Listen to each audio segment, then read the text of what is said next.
Bonjour, aujourd'hui on va voir les lois de Descartes et je vais commencer par la première loi de Descartes. Donc la première loi c'est la loi de réflexion.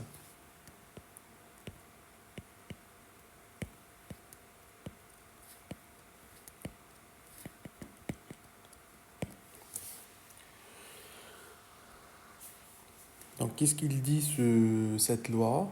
Donc il dit que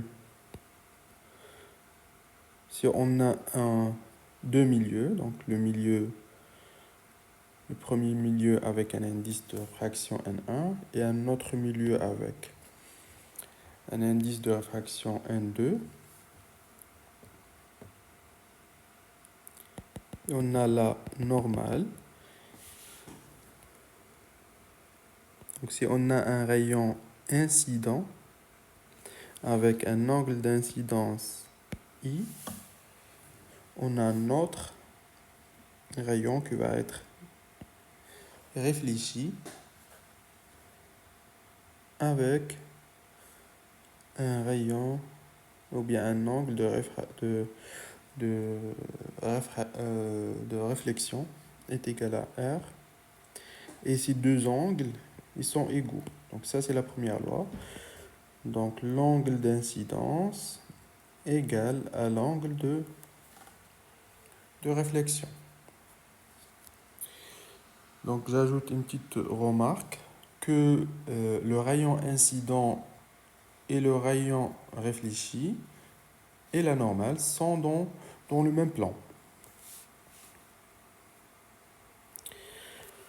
Deuxième loi, c'est la loi de réfraction.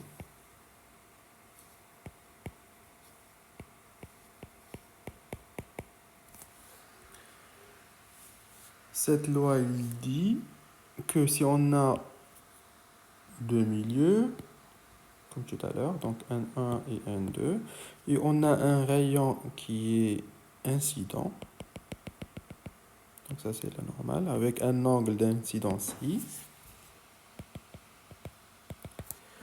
ce rayon va être réfracté avec un angle R.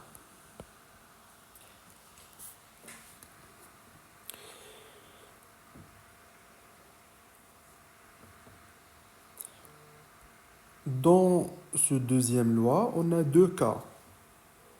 Le premier cas,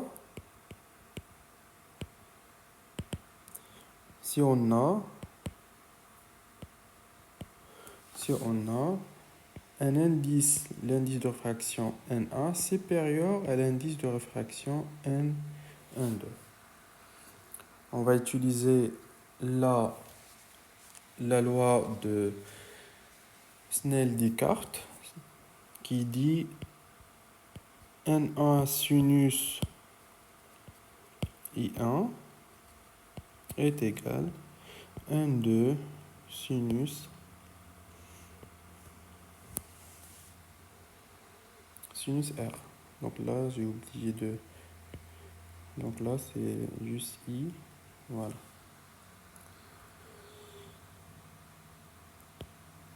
Maintenant, voilà. Donc on a dit, le premier cas, si on a N1 supérieur, N1 est supérieur à N2, c'est-à-dire ça, il est plus grand que N2. Donc pour que cette égalité soit toujours juste, il faut que N ou bien I doit être inférieur à R.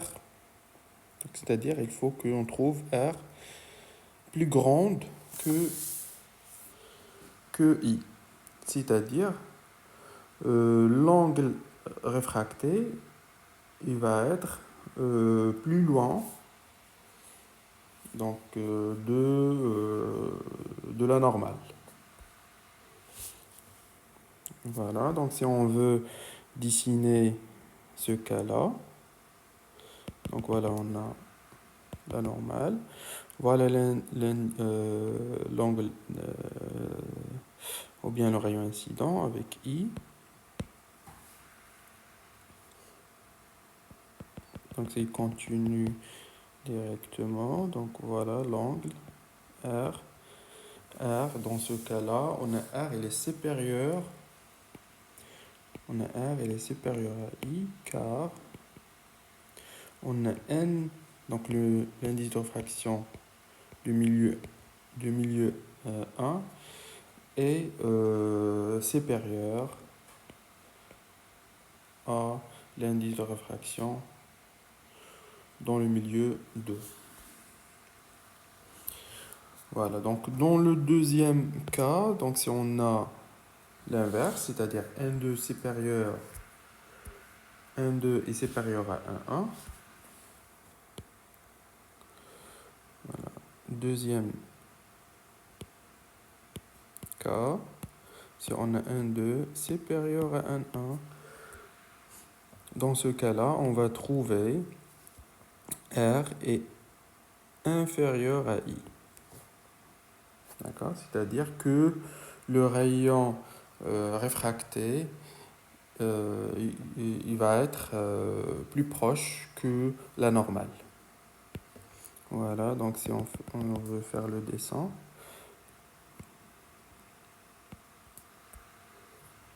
voilà, donc il va être plus proche de la normale. Donc ça c'est R et ça c'est I.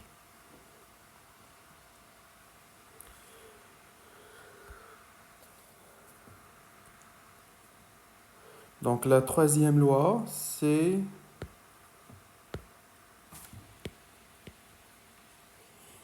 la réflexion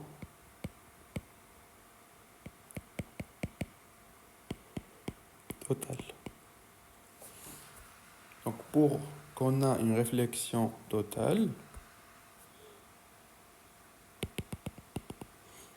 il faut, donc la condition c'est quoi? Que l'indice de réfraction du milieu 1,1 doit être supérieur à l'indice de réfraction du milieu 2. C'est-à-dire, donc si je prends un rayon qui est incident, voilà, avec un angle d'incidence I, on va trouver un rayon réfracté avec un angle de réfraction plus grande que I, c'est-à-dire il se rapproche ou bien ici loin de la normale. Donc, c'est-à-dire, si on augmente l'angle d'incidence, à un moment donné, on va trouver que le rayon réfracté, il est perpendiculaire à la normale. Voilà, c'est-à-dire, on a R est égal à pi sur 2. Donc, cet angle-là, qui nous donne R est égal à pi sur 2, il s'appelle l'angle limite. Voilà. Donc la loi de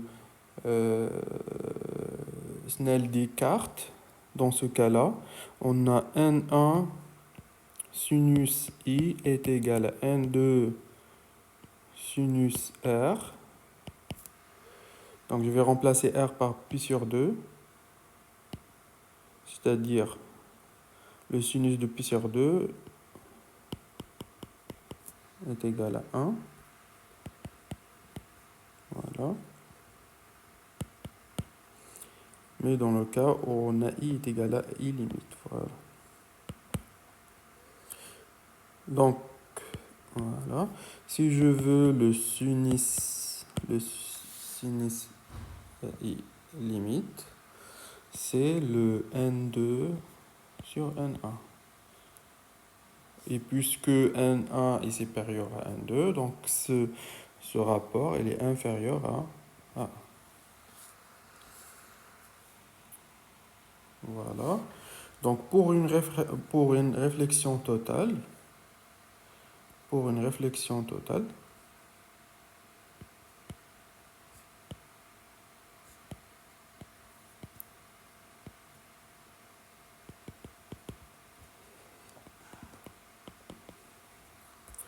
il faut un angle d'incidence I qui doit être supérieur à L limite.